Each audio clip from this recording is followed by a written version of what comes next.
Assalamualaikum warahmatullahi wabarakatuh. Alhamdulillahirabbil alamin wassalatu wassalamu ala sayyidil mursalin wa ala alihi wa ashabihi ajma'in amma ba'd. Assalatu wassalamu alayka ya sayyidi ya Rasulullah. Allahumma awsil salatana wa salamana ila habibina sayyidina Rasulullah sallallahu alaihi wasallam. Bapak Ibu, jujur saya ini kedua ya. Setiap kali saya salat di sini saya merasakan nikmat yang beda di masjid yang lain. Maka tadi saya tanya, ini pendiri masjidnya siapa? Tahun berapa Pak pendiri masjidnya? Ya? 99 ya. Terus mungkin ini disemarahkan oleh santri-santri dengan zikrullah sehingga energinya itu kuat sekali. Saya kalau udah capek itu biasanya nggak bisa sefokus ini, dan ini terasa fokus sekali. Alhamdulillah. Semoga para santri diberkahi oleh Allah, para guru diberkahi oleh Allah, para pendiri, para muhsinin, para pengurus, para jamaah yang sholat diberkahi oleh Allah Ta'ala, amin. Kembali ke tawassul lagi. Tadi sampai di mana? Tawassul dengan amal saleh. Yang ketiga, tawassul dengan Al-Quran wa asma'illahi wa sifatih.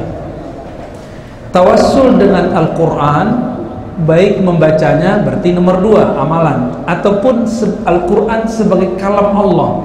Kalam itu sifat, Allah. Maka dalam akidah Ahlussunnah, Allah wujud qidam baqa, yang nomor 13-nya kalam, ya enggak?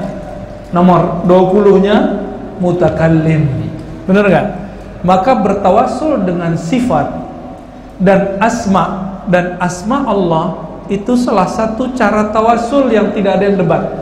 Jadi perlu kita ketahui, nomor 1 diperdebatkan ulama, nomor 2 dan nomor 3 tidak ada yang memperdebatkannya.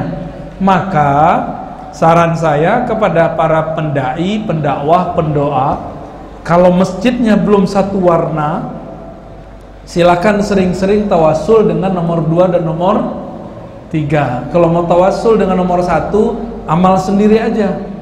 Ya, jangan sering-sering. Khawatir nanti bikin rusuh atau dibentak nanti sama jamaah yang gak punya adab. Ente musyrik, ya musyrik gitu. Ada yang berani gitu. Ya, imamnya lagi doa dipanggil, ya musyrik. Kejadian di beberapa masjid. Betapa tidak punya adabnya mereka. Karena ini terjadi, maka ada ungkapan dalam fikih Imam Syafi'i, al-khuruj minal khilaf mustahab. Hafal nggak?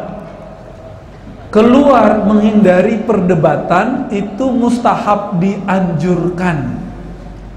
Kenapa? Menjaga ukhuwah itu lebih afdal. Tapi kalau sudah mayoritas itu akidahnya Ahlussunnah Asy'ariyah, cenderung kepada imam-imam ahli thariqat sufi, hantam aja tawassulan terus ya. Enggak ada masalah ya. Lanjut aja. Enggak usah pikirin yang minoritas itu, ganggu aja dia itu ya. Kita beramal bukan karena sungkan sama mereka, kita beramal berharap kepada Allah Ta'ala. Dulu saya ngajar hikam, pertama ngajar hikam ya tahun 2015 lah di Jakarta. Lalu teman saya ada beberapa nanya, Razi, ente kok mulai ngajar hikam, ente nggak takut nanti dibid'ahkan sama salafi? Loh, saya nggak takut salafi, saya bilang gitu. Saya takut cuma Rabbus salafi, saya takut kepada Tuhannya salafi, yaitu Allah. Mau dia hujat saya, mau puji saya, nggak ada urusan. Kita nggak pernah cari popularitas, nggak ada urusan lagi. Mau Allah populerkan, Allah sembunyikan, itu urusan Allah.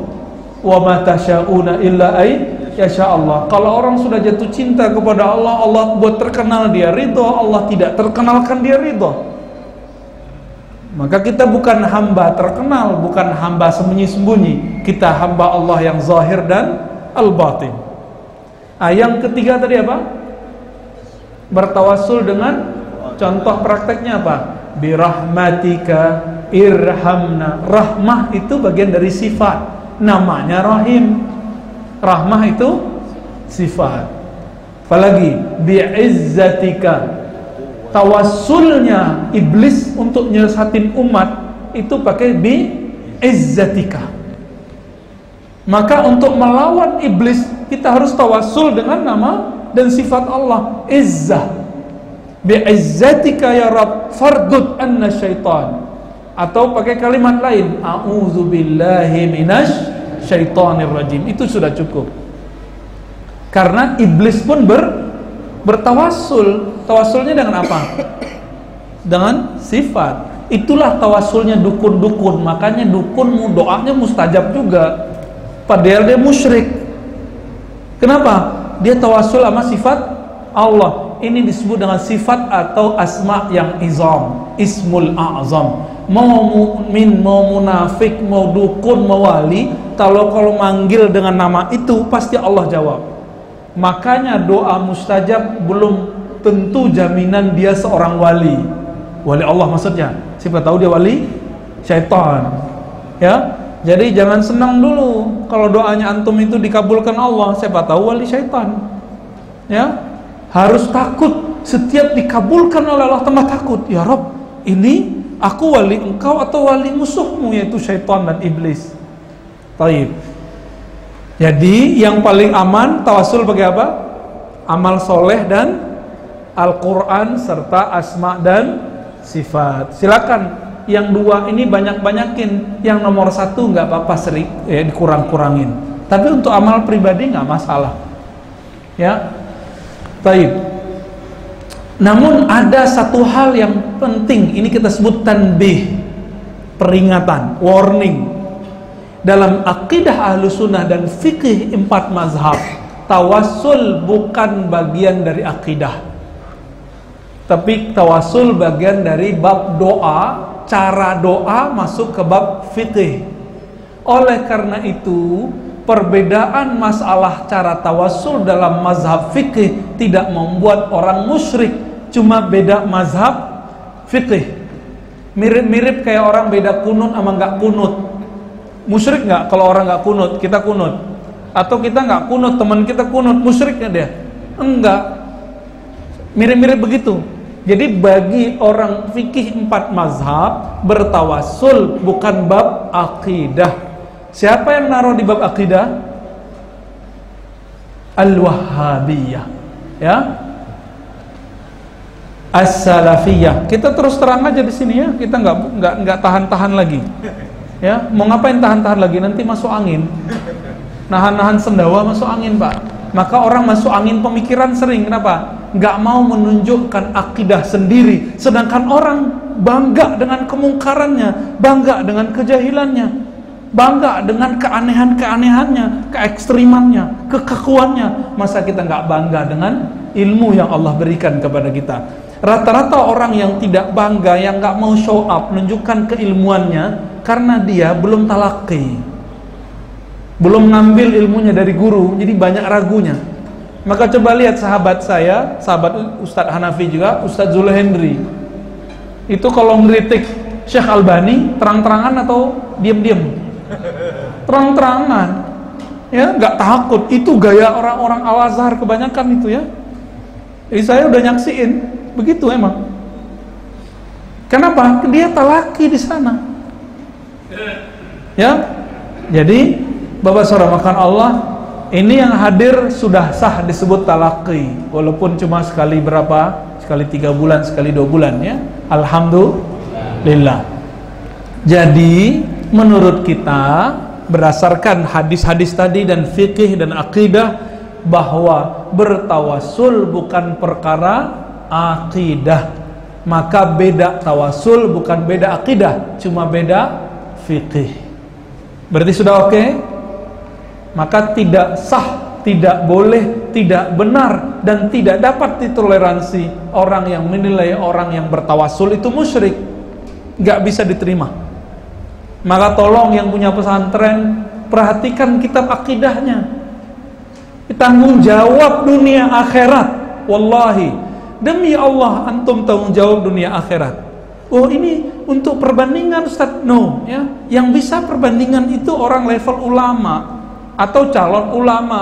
ini dia belum mateng, akidah Asy'ari aja belum mateng, udah dikasih akidah Wahabi, Salafi, akhirnya jadi nggak jelas, nggak Salafi, nggak Asy'ari, nano salaf syri gitu ya, atau salaf bi, nggak jelas jadinya. Berdasarkan ini saya himbau ya kepada para ustadz, para imam, kalau ngimamin di masjid yang sudah mayoritas akidahnya semazhab sama kita, semanhaj sama kita, ya sudah, tawasul aja tiap hari, tawasul tiap 5 waktu, bijahil Mustafa, nggak apa-apa. Itu malah kalau Habib Muhammad tiap malam, tiap kali kajian baca solawatnya kita tawasulan, benar nggak? Nah, ini kabar gembira. Tadi saya sebut imam-imam Indonesia, pendiri aliran Ahlussunnah di Indonesia, berguru ke Syekh Ahmad Khatib Minangkabawi. Itu Syekh Ahmad Khatib punya kitab, di ujung kitabnya selalu mengatakan bijahi nabiyina Muhammad, bijahi Muhammad, bijahil Mustafa. Silakan cek kitabnya. Itu dia ulama mana? Ulama Mekah apa ulama Riau? Ulama Mekah apa ulama Minangkabau? Bukan, tinggalnya di mana? Itu ulama Mekah, namanya doang yang Minangkabau. Di sana Minangkabau itu suku Mangkabau gitu sebutnya. Ya. Bukan berarti dia ulama Minangkabau, tapi dia ulama Saudi yang sekarang, tapi dulu Saudi belum ada. Kita sebut ulama Hijaz atau ulama Makkah. Jadi kelasnya bukan kelas lokal kayak kita ini, kelasnya kelas internasional, kelas al-alam al-islami, ya, Islam internasional. Dan beliau bertawassul. Ini coba tanya Ustadz Hanafi, ulama-ulama Azhar mayoritas bertawassul nggak?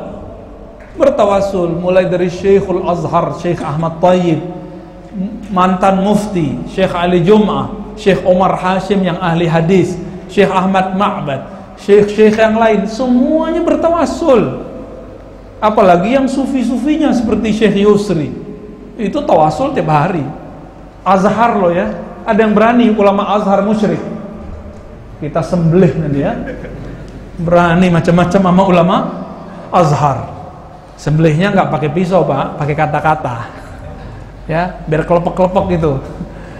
Baik, jadi kesimpulannya sederhana, bertawassul dalam doa hukumnya boleh, bukan wajib, bukan sunat, bukan haram, bukan makruh, hukumnya boleh. Kapan dia jadi makruh? Kalau jamaahnya nggak senang sama tawassul, nggak ngerti tawassul, kurangi tawassulnya, gitu ya. Ini termasuk fikih dakwah, ngalah kepada orang-orang yang tidak ngerti. Kita harus ngalah pak, daripada masjid ramai. Tapi kalau masjid ini energinya sudah kuat ini, tawassul aja tiap hari ya. Nanti macam-macam tanya abangnya Ustadz Hanafi ya, badannya udah gede, ilmunya juga besar. Baik, cukup. Langsung tanya jawab. Wafadhal Ustaz. Baik, yang sudah menulis silakan dikumpulkan kertasnya biar nanti kalau waktunya cukup nanti kita akan jawab semuanya. Baik, pertama belakangan ini agak sensitif ini biar mudah-mudahan bisa kita ini. Belakangan ini yang mengatasnamakan Salafi memahami bahwa hadis harus disahihkan oleh Imam Albani. Menurut Ustaz, sepakat siapakah Albani? Apakah layak Albani untuk menilai hadis-hadis tersebut sahih atau dhaif? Baik. Dulu kita pernah bahas, udah lupa ya? Ya sudah, kita ulang ya, karena kajian itu memang harus diulang. Siapakah Albani? Apakah emang kita harus ikut Syekh Albani dalam hadis sahih, disahihkan Albani, dhaifkan Albani? Kita cek dulu. Syekh Albani itu beliau peneliti hadis lebih dari 20 tahun. Itu harus diakui. Dan beliau punya karya banyak. Makanya Syekh Said Mamduh, gurunya antum di Mesir, memasukkan beliau ke daftar ahli hadis. Siapa yang masukin? Syekh Said Mamduh. murid terbaik Syekh Yasin Al-Fadani dalam ilmu hadis. Murid terbaik siapa? Syekh Yasin Al-Fadani dalam ilmu hadis. Beliau juga murid dari Sidi Abdullah Al-Ghumari. Lalu masalahnya apa? Kita cek apakah Syekh Said Mamduh membiarkan begitu saja? Enggak. Meskipun digolongkan ahli hadis, tapi Syekh Albani dikritik, bahkan dikeroyok habis-habisan oleh ulama. Kita lihat Syekh Albani itu pertama terkenal kapan? Waktu di Suriah, tinggalnya di Damaskus. Itu langsung berhadapan dengan ulama besar bernama Syekh Muhammad Sa'id Ramadan Al-Buti, kalah debat langsung. Lalu pindahlah ke Yordan. Pernah juga pindah ke Madinah, ya, balik lagi ke Yordan. Wallahu alam apa gimana susunannya itu. Di Yordan beliau menjadi penulis salah satu penerbit, muridnya namanya Zuhair Shawis. Tapi setelah beberapa kali Zuhair Shawis ini kemudian menerbitkan sebanyak mungkin. Dikira oleh Syekh Albani Zuhair Shawis menerbitkan tapi tidak kasih dia reality. Berdebatlah mereka, pecah kongsi. Tahu pecah kongsi? Ya, akhirnya Syekh Albani memarahi Zuhair Shawis dan menulis itu dalam muqaddimah sifat salat Nabi. Bagaimana marahnya dia kepada Zuhair Shawis. Dia anggap Zuhair Shawis itu mengeksploitasi dia. Tapi di video terakhir Syekh Zuhair Shawis hampir nangis. Apa katanya? Saya murid Syekh Albani. Saya sudah memberikan hak-hak Albani. Sekian ribu meter tanah di Yordan yang mahal itu aku kasih untuk Albani. Kita perlu tahu dinarnya Yordan itu mahal, sama dengan pound sterling, kalah dolar. Gak ada apa-apanya dolar, apalagi rupiah, ya. Mampus kita kalau ke Yordan, ya, langsung bokeh. Saya ke Yordan cuma berapa hari langsung bokeh, Pak, ya. Gak berani beli apa-apa di sana. Itu Syekh Albani udah diberi macam-macam, tapi dia dihasut oleh beberapa murid yang lain yang melihat kedekatan Syekh Zuhair Shawis terlalu dekat kepada Syekh Albani. Maka antum hati-hati, saya hati-hati. Kedekatan itu terkadang jika berlebihan, kadang membuat itu menjadi awal permusuhan yang luar biasa. Jadi sama orang jangan dekat amat, ya. Dekat boleh, tapi jangan terlalu ta'assub, fanatisme. Pecah kongsi sudah. Lalu Syekh Albani pernah bertugas, ya, diundang jadi dosen di mana? Nah, ini ajaib nih. Di Madinah, nggak pernah kuliah tapi jadi dosen. Mirip kayak Buya Hamka, nggak pernah kuliah tapi jadi dosen. Tapi karena beliau nggak pernah jadi mahasiswa, langsung aja jadi syekh, maka cara ngajarnya beda dengan cara ngajar dosen. Cocoknya sama pengajian. Beliau berfatwa agar mengeluarkan kubur Nabi dari Masjid Nabawi. Akhirnya nggak lama, konflik lagi, keluar lagi. Walhasil Syekh Albani penuh kontroversial. Saya sudah teliti, Syekh Albani punya satu sanad hadis dari Syekh Raghib At-Tabbagh. Namun info terakhir dari Syekh Ali Jum'ah bahwa beliau telah merobek ijazahnya. Wallahu alam, ya. Beliau nggak menghargai lagi ijazahnya. Tapi dalam Sahih Abi Dawud dia cerita, Syekhi fil ijazah Syekh Muhammad Raghib Tabbagh. Dia sebut Syekh dalam mengijazahkan. Satu doang ijazahnya ada. Semoga dengan ijazah itu Syekh Albani termasuk ahli hadis bersanad, tidak hanya ahli hadis peneliti. Ahli hadis itu bisa non muslim loh. Mau tahu ahli hadis non muslim? Mau tahu? Namanya Wensing. Pernah dengar? Dulu ada kitab, dulu semua syekh kiai punya, namanya Al-Mu'jam Al-Mufahras. Sebelum ada Google, belum ada aplikasi Syamilah, aplikasi ini dan itu, orang kalau cari hadis lewat Al-Mu'jam Mufahras.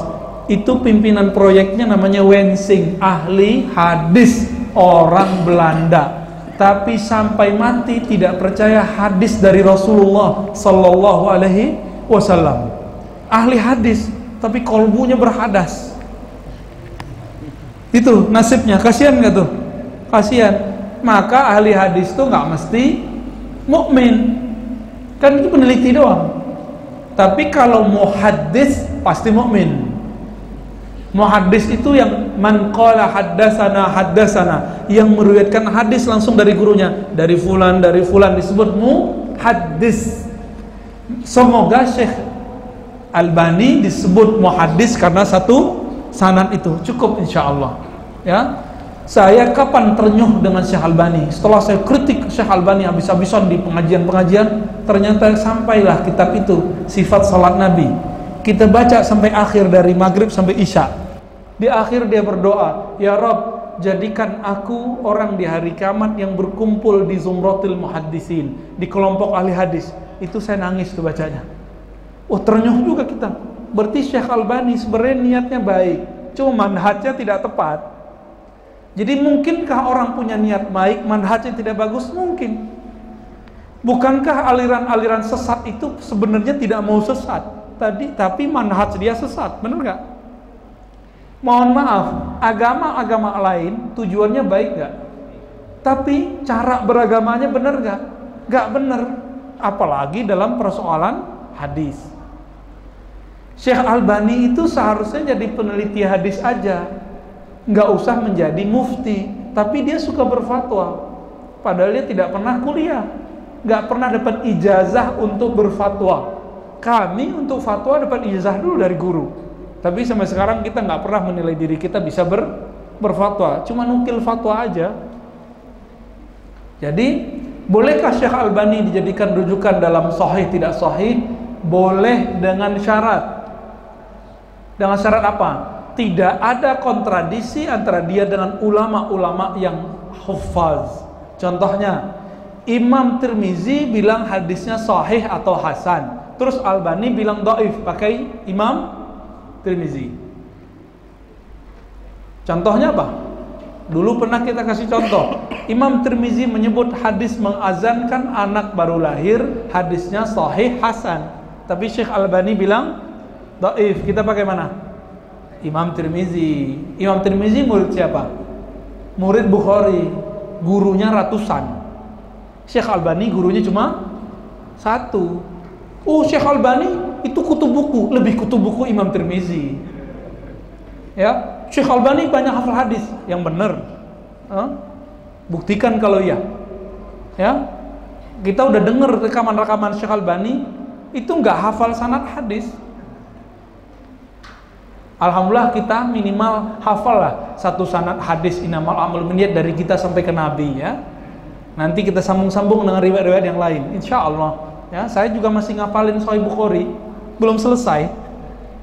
Ya, semoga selesai sebelum wafat, amin. Ya, biar nanti menjadi penghafal Sahih Bukhari, insya Allah. Oke, jadi Syekh Albani boleh dipakai dengan syarat apa? Tidak ada kontroversi dengan ulama. Iya, kontradiksi dengan ulama. Silakan.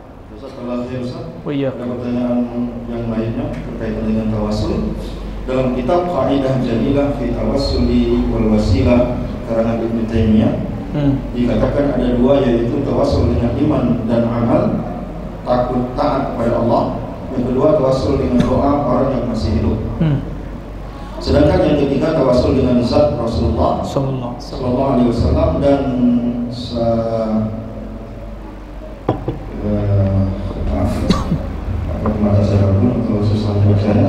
next aja.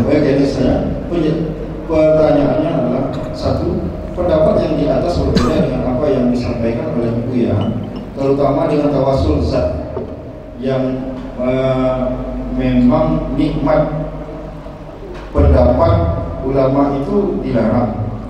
Yang kedua, tawassul melalui Buya apa dibolehkan? Ya, saya bedanya di mana sama Ibnu Taimiyah? Kita sudah sebutkan tadi, Ibnu Taimiyah membolehkan tawassul dengan iman dan taat. Kita sudah sebutkan tadi. Dan Ibnu Taimiyah melarang tawassul dengan cinta atau zat. Nggak ada bedanya, sama. Kita sudah baca kitab Penyu Fatwa itu ya berkali-kali. Antum bacanya paling di Syamilah atau di Google ya. Kita baca teksnya langsung.